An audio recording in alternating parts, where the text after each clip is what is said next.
ಮೈಸೂರು ದಸರಾ ಉದ್ಘಾಟನೆ ಆಗ್ತಾ ಇದೆ. ಕೆಲವೇ ಕ್ಷಣಗಳಲ್ಲಿ 10:10 ಸುಮಾರಿಗೆ ಉದ್ಘಾಟನೆ ಆಗುತ್ತೆ. ಇದಕ್ಕೋಸ್ಕರ ವ್ಯಾಪಕ ಸಿದ್ಧತೆಗಳು ಕೂಡ ಆಗಿವೆ. ಜೊತೆಗೆ ಅಂದರೆ ಇಡೀ ಎಲ್ಲ ರೀತಿಯಲ್ಲೂ ಕೂಡ ಮೈಸೂರು ಕಂಗೊಳಿಸ್ತಾ ಇದೆ. ಬನ್ನಿ, ನಮ್ಮ ಇಬ್ಬರು ಪ್ರತಿನಿಧಿಗಳು ನಮ್ಮೊಂದಿಗೆ ನೇರ ಸಂಪರ್ಕದಲ್ಲಿದ್ದಾರೆ. ಮೊದಲು ರಾಮ್ ಜೊತೆ ಮಾತಾಡ್ತೀನಿ. ರಾಮ್, ನೀವು ಅಲ್ಲಿ ವೇದಿಕೆ ಮುಂಭಾಗದಲ್ಲೇ ಇದ್ದೀರಿ. ಅಲ್ಲಿನ ವ್ಯವಸ್ಥೆಗಳು ಯಾವ ರೀತಿ ಇದೆ? ವಿಶ್ವವಿಖ್ಯಾತ ನಾಡಹಬ್ಬ ಮೈಸೂರು ದಸರಾ ಉದ್ಘಾಟನೆಗೆ ಕ್ಷಣಗಣನೆ ಆರಂಭವಾಗಿದೆ. ನಾಡ ಅಧಿದೇವತೆ ತಾಯಿ ಚಾಮುಂಡೇಶ್ವರಿ ಸನ್ನಿಧಾನ ಚಾಮುಂಡಿ ಬೆಟ್ಟದಲ್ಲಿ ದಸರೆಗೆ ಚಾಲನೆ ಸಿಗ್ತಾ ಇದೆ. ನಾನೀಗ ಚಾಮುಂಡಿ ಬೆಟ್ಟದಲ್ಲಿದ್ದೇನೆ. ನೀವು ನೋಡ್ತಾ ಇರ್ಬೋದು, ಈ ಒಂದು ಬೃಹತ್ತಾದಂತಹ ವೇದಿಕೆಯಲ್ಲಿ ಏನು ಸಾಹಿತಿ ಬಾನು ಮುಷ್ತಾಕ್ ಅವರು ನಾಡ ಅಧಿದೇವತೆ ತಾಯಿ ಚಾಮುಂಡೇಶ್ವರಿಯ ಮಹಿಷಾಸುರ ಮರ್ದಿನಿ ರೂಪದ ವಿಗ್ರಹಕ್ಕೆ ಪುಷ್ಪಾರ್ಚನೆ ಮಾಡುವ ಮುಖಾಂತರವಾಗಿ 2025ರ ದಸರೆಗೆ ಚಾಲನೆಯನ್ನು ನೀಡ್ತಾರೆ. ಸಿಎಂ ಸಿದ್ದರಾಮಯ್ಯ, ಮೈಸೂರು ಜಿಲ್ಲಾ ಉಸ್ತುವಾರಿ ಸಚಿವ ಡಾಕ್ಟರ್ ಎಚ್ ಸಿ ಮಹದೇವಪ್ಪ, ಸಚಿವರಾದಂತಹ ವೆಂಕಟೇಶ್, ಶಿವರಾಜ್ ತಂಗಡಗಿ, ಅದೇ ರೀತಿ ಸಾಕಷ್ಟು ಶಾಸಕರು ಗಣ್ಯರು ಈ ಒಂದು ಕಾರ್ಯಕ್ರಮದಲ್ಲಿ ಭಾಗಿಯಾಗ್ತಾ ಇದ್ದಾರೆ. ನೀವೇನು ನೋಡ್ತಾ ಇದ್ದೀರಾ, ಅಲ್ಲಿ ಬೆಳ್ಳಿ ರಥದಲ್ಲಿ ನಾಡದೇವತೆ ತಾಯಿ ಚಾಮುಂಡೇಶ್ವರಿಯ ಉತ್ಸವ ಮೂರ್ತಿಯನ್ನ ಈಗಾಗಲೇ ಪ್ರತಿಷ್ಠಾಪಿಸಲಾಗಿದೆ. ಅದೇ ಒಂದು ಉತ್ಸವ ಮೂರ್ತಿಗೆ ಒಂದು ಪುಷ್ಪಾರ್ಚನೆ ಮಾಡುವ ಮುಖಾಂತರವಾಗಿ ದಸರೆಗೆ ಚಾಲನೆಯನ್ನು ನೀಡಲಾಗ್ತದೆ. ಮತ್ತೆ ಈ ಬಾರಿ ಏನು ಸಾಕಷ್ಟು ಬಿಗಿ ಭದ್ರತೆಯಲ್ಲಿ ನಡೆಸ್ತಾ ಇರುವಂಥದ್ದು. ಮತ್ತೆ ಇಲ್ಲಿ ಏನು ಪುಷ್ಪಾರ್ಚನೆ ಆದ ನಂತರ ಸಾಹಿತಿ ಬಾನು ಮುಷ್ತಾಕ್ ಅವರು ಇದೇ ಒಂದು ವೇದಿಕೆಯಲ್ಲಿ ಭಾಷಣವನ್ನು ಮಾಡ್ತಾರೆ. ಮತ್ತೆ ಈ ಬಾರಿ ಪ್ರಮುಖವಾಗಿ ಪಾಸ್ ಇದ್ದವರಿಗೆ ಮಾತ್ರ ಈ ಒಂದು ಕಾರ್ಯಕ್ರಮಕ್ಕೆ ಅವಕಾಶವನ್ನು ಮಾಡಿಕೊಡಲಾಗಿದೆ. ಹೀಗಾಗಿ ಇಲ್ಲಿ ಬರುವಂತವ್ರಿಗೂ ಸಹ ಸಾಕಷ್ಟು ನಿರ್ಬಂಧವನ್ನು ವಿಧಿಸಲಾಗಿತ್ತು. ನಾಡದೇವತೆ ತಾಯಿ ಚಾಮುಂಡೇಶ್ವರಿಯ ದರ್ಶನವನ್ನು ಪಡಿಬೇಕು ಅಂತ ಹೇಳಿದರೆ ಸಾರ್ವಜನಿಕರು 12 ಗಂಟೆಯ ನಂತರವಷ್ಟೇ ಅವಕಾಶವನ್ನು ಕಲ್ಪಿಸಿಕೊಳ್ಳಲಾಗಿದೆ. ಈಗಿರುವಂತಹ ಜನರನ್ನ ಏನು ಹೇಳಿದಿರಾ, ಎಲ್ಲರನ್ನೂ ಸಹ ಒಂದು ತಪಾಸಣೆಗೆ ಒಳಪಡಿಸಿ ವೇದಿಕೆ ಕಾರ್ಯಕ್ರಮದ ಹತ್ರ ಕರ್ಕೊಂಡು ಬಂದಿದ್ದಾರೆ. ಎಲ್ಲರ ಚಿತ್ತ ಇರುವಂತದ್ದು ಈಗ ಬಾನು ಮುಷ್ತಾಕ್ ಅವರು ಈ ಒಂದು ವೇದಿಕೆಯಲ್ಲಿ, ಅಂದ್ರೆ ನೀವು ನೋಡ್ತಾ ಇರುವಂತಹ ಬೃಹತ್ತಾದಂತಹ ವೇದಿಕೆ ಏನಿದೆ, ಈ ವೇದಿಕೆಯಲ್ಲಿ ಯಾವ ರೀತಿಯಂತಹ ಭಾಷಣವನ್ನ ಮಾಡ್ತಾರೆ ಅಂತೇಳಿ. ಮತ್ತೆ ಈ ವೇದಿಕೆಯನ್ನು ಸಹ ನೀವು ನೋಡಬಹುದು, ಒಂದು ಭಾಗದಲ್ಲಿ ನಾಡದೇವತೆ ತಾಯಿ ಚಾಮುಂಡೇಶ್ವರಿಯ ಉತ್ಸವ ಮೂರ್ತಿಯ ಒಂದು ಭಾವಚಿತ್ರವನ್ನು ಹಾಕಿರುವಂಥದ್ದು. ಮಧ್ಯ ಭಾಗದಲ್ಲಿ ನೋಡೋದಾದ್ರೆ ನಾಡಹಬ್ಬ ಮೈಸೂರು ದಸರಾ ಮಹೋತ್ಸವ 2025, ಮತ್ತೆ ಮತ್ತೊಂದು ಭಾಗದಲ್ಲಿ ನಾಡದೇವತೆ ತಾಯಿ ಚಾಮುಂಡೇಶ್ವರಿ ಜಂಬೂ ಸವಾರಿಯ ಒಂದು ಅಲಂಕಾರದಲ್ಲಿ ರಾರಾಜಿಸ್ತಾ ಇರುವಂಥದ್ದನ್ನ ನೋಡ್ತಾ ಇರ್ಬೋದು. ಹೀಗಾಗಿ ಆಕರ್ಷಕವಾದಂತಹ ವೇದಿಕೆಯನ್ನು ಸಿದ್ಧಪಡಿಸಲಾಗಿದೆ. ಬೆಳಗ್ಗೆ 10:10ರಿಂದ 10:40 ನಡುವೆ ಸಲ್ಲುವಂತಹ ಶುಭ ವೃಶ್ಚಿಕ ಲಗ್ನದಲ್ಲಿ ದಸರೆಗೆ ಚಾಲನೆಯನ್ನು ನೀಡಲಾಗ್ತಾ ಇದೆ. ದಸರಾ ಉದ್ಘಾಟನೆಯಾದ ನಂತರ ಸಾಹಿತಿ ಬಾನು ಮುಷ್ತಾಕ್ ಅವರು ಏನು ಭಾಷಣವನ್ನು ಮಾಡ್ತಾರೆ, ಯಾವೆಲ್ಲ ಮಾತುಗಳನ್ನು ಆಡ್ತಾರೆ, ಇದರತ್ತ ಎಲ್ಲರ ಚಿತ್ತ ನೆಟ್ಟಿದೆ. ಯಾಕಂದರೆ ಸಾಕಷ್ಟು ತಮಗೆ ಗೊತ್ತಿರುವಂತೆ ಸಾಕಷ್ಟು ವಿವಾದಗಳಾಗಿದ್ವು. ಅವರು ಮಾತನಾಡಿದಂತಹ ಕನ್ನಡಾಂಬೆ ಮತ್ತು ಅರಿಶಿನ ಕುಂಕುಮಕ್ಕೆ ಇದೇ ಒಂದು ವೇದಿಕೆಯಲ್ಲಿ ಸ್ಪಷ್ಟನೆಯನ್ನು ಕೊಡ್ತಾರಾ ಏನು ಅನ್ನೋ ಕುತೂಹಲ ಎಲ್ಲರಲ್ಲೂ ಸಹ ಇದೆ. ಎಲ್ಲರೂ ಸಹ ಅದಕ್ಕಾಗಿ ಕಾದು ಕುಳಿತಿದ್ದಾರೆ. ರಂಗನಾಥ್. ಎಸ್ ರಾಮ್, ಹಾಗೆ ನೀವು ಸಂಪರ್ಕದಲ್ಲಿರಿ. ಪ್ರಮೋದ್ ಶಾಸ್ತ್ರಿ ನಿಮ್ಮ ಜೊತೆಗೆ ನೇರ ಸಂಪರ್ಕದಲ್ಲಿದ್ದಾರೆ. ಪ್ರಮೋದ್, ಅಲ್ಲಿನ ವ್ಯವಸ್ಥೆ ಯಾವ ರೀತಿ ಇದೆ? ಅಂದರೆ ಎಲ್ಲ ಕಡೆಗೆ ನೆನ್ನೆ ನಾನು ಮೈಸೂರಿಂದಲೇ ಬಂದೆ. ಬಾನು ಮುಷ್ತಾಕ್ ಉಳ್ಕೊಂಡಿರುವಂಥ ಹೋಟೆಲಲ್ಲೂ ಕೂಡ ವ್ಯಾಪಕ ಬಿಗಿ ಬಂದೋಬಸ್ತ್. ಇಡೀ ಮೈಸೂರಿನಾದ್ಯಂತ ಪೊಲೀಸರ ಬಿಗಿ ಭದ್ರತೆ, ಸೆಕ್ಯೂರಿಟಿ ಯಾವ ರೀತಿ ಇದೆ?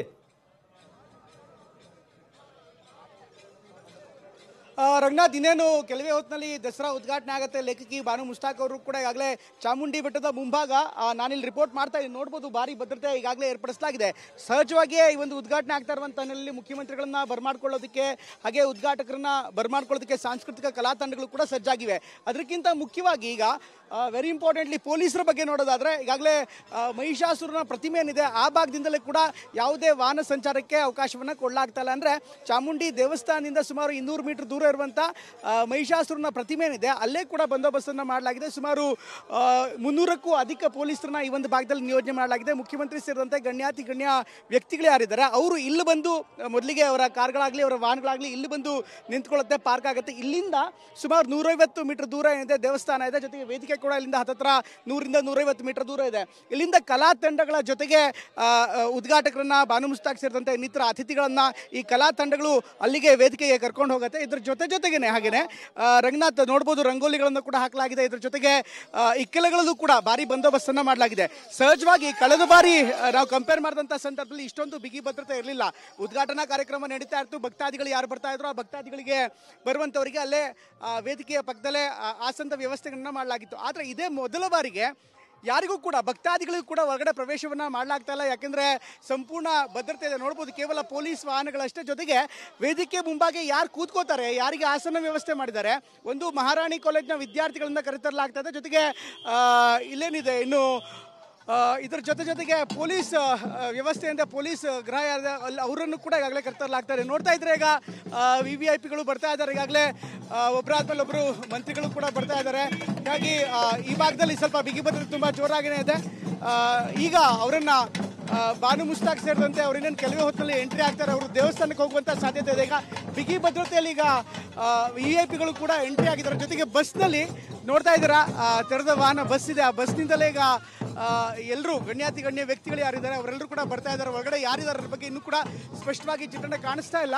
ಆ ದೃಶ್ಯವನ್ನು ಸೆರೆ ಹಿಡಿಯುವಂಥ ಪ್ರಯತ್ನವನ್ನು ಮಾಡ್ತೀವಿ. ಈಗ ತಾನೇ VIP ಗಳಿರುವಂಥ ಹಿನ್ನೆಲೆಯಲ್ಲಿ ಭದ್ರತೆ ಕೂಡ ಜಾಸ್ತಿ ಇದೆ. ಎಲ್ಲರೂ ಕೂಡ ಹೊರಗಡೆ ಬಿಡ್ತಾ ಇಲ್ಲ.